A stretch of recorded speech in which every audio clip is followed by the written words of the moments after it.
ChatGPT ni jahlini chiqarib qo'yishingiz mumkin. Kelajakda.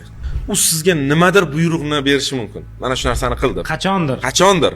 Siz o'sha narsadan bosh tortishingiz mumkin.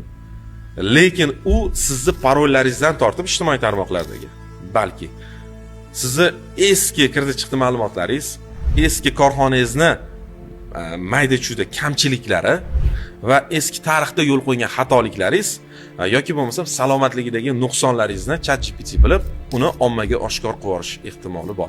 ChatGPT siz bilan menga o'xshab ijtimoiy tarmoqlarda akkaunt ocha olmaydi deb o'ylaysizmi?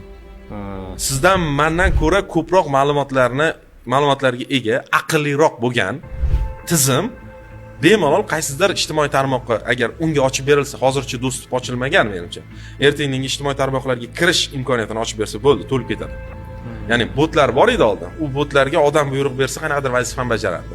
Lekin endi xuddi odam kabi harakatlanadi ular. Buning uchun bitta zo'r case tavsiya etaman. Bitta film bor, qo'rqinchli film. Adashmasam 3 ta soni chiqqan va o'sha narsaga yaqinlashib kelyapmiz.